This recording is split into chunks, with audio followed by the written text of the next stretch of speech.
Good morning to all of you. Welcome to my channel. आप सभी dictation regular way में लिखें और पीडीएफ से ज़रूर चेक करें। पीडीएफ से चेक करने के बाद देखिए कि आपके कितनी मिस्टेक्स आ रही और उसे इम्प्रूव करने की कोशिश करें। और अगर वीडियो पसंद आए तो लाइक और कमेंट करके ज़रूर बताएं। और जो भी इस चैनल पर नए आए वो सभी इस चैनल को सब्सक्राइब करें और नोटिफिकेशन बेल को भी प्रेस करें। नाउ डिक्टेशन स्टार्ट करते हैं। डिक्टेशन स्टार्ट होगी 5 सेकेंड बाद, जिसकी स्पीड रहेगी 80 वर्ड पर मिनट। स्टार्ट। जन्म के पहले और मृत्यु के बाद का संसार कैसा होता है, इसे जानने की जिज्ञासा आदिकाल से ही मनुष्य को विचलित करती रही है।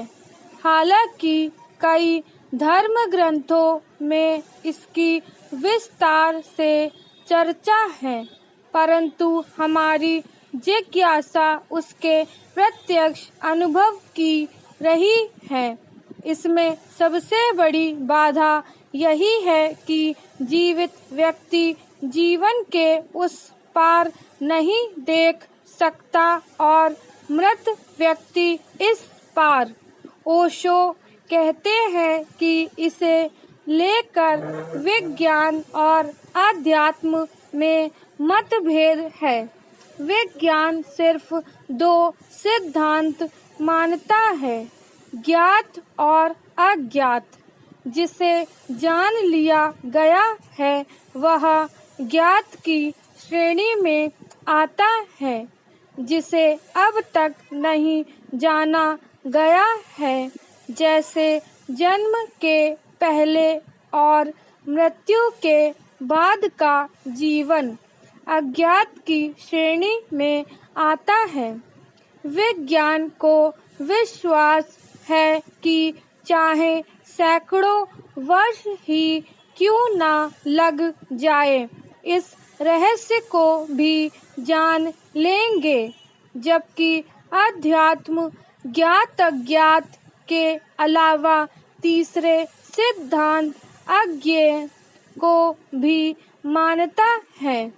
अध्यात्म मानता है कि जन्म के पहले और मृत्यु के बाद जैसे रहस्य सदैव बने रहेंगे, यह अज्ञेय है, इसे कभी भी जाना नहीं जा सकेगा। पैराचेन।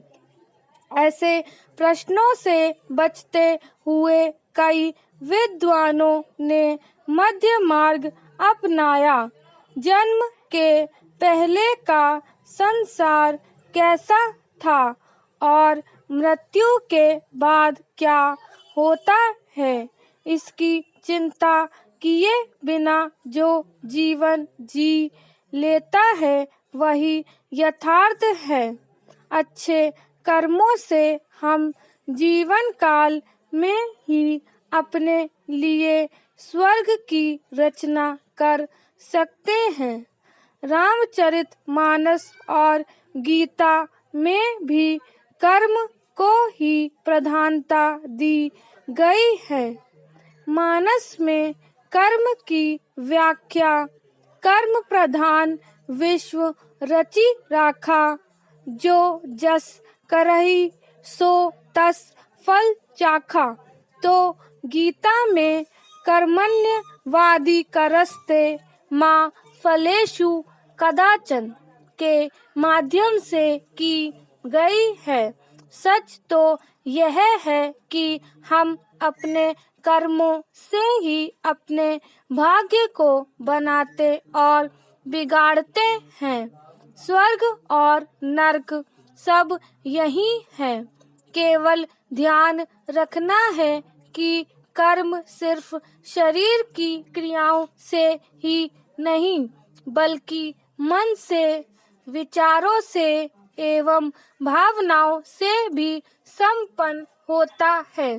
कर्म के इस भेद को समझे बिना जीवन के गूढ़ रहस्यों को सुलझाना संभव नहीं है। स्टॉप। नेक्स्ट स्टार्ट होगी 5 सेकेंड बाद, जिसकी स्पीड रहेगी 90 वर्ड पर मिनट। स्टार्ट। यह संतोष और गर्व का विषय है कि भारत दुनिया में सबसे अधिक लोगों का टीकाकरण करने वाला देश बन गया है। ग्लोबल वैक्सीनेशन ट्रैकर के अनुसार टीकाकरण के मामले में भारत ने अमेरिका, ब्रिटेन, इटली, जर्मनी आदि को पीछे छोड़ दिया है। इस ट्रैकर में चीन को जगह नहीं मिली तो इसीलिए क्योंकि जिस तरह उसके कोविड रोधी टीके अविश्वसनीय हैं, उसी तरह टीकाकरण के उसके आंकड़े भी। जहां भारत में अभी तक 32 करोड़ से अधिक लोगों को टीका लगाया जा चुका है, वहीं दूसरे नंबर पर दिख रहे अमेरिका में इससे कम लोगों को टीके लगे हैं।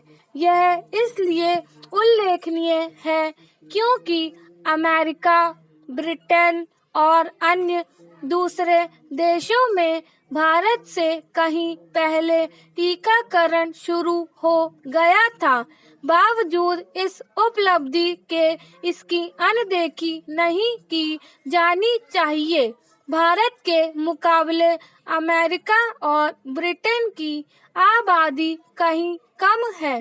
स्पष्ट है कि भारत को इस उपलब्धि पर उत्साहित होते समय यह नहीं भूलना चाहिए कि उसे अमेरिका से कई गुना अधिक आबादी का टीकाकरण करना है।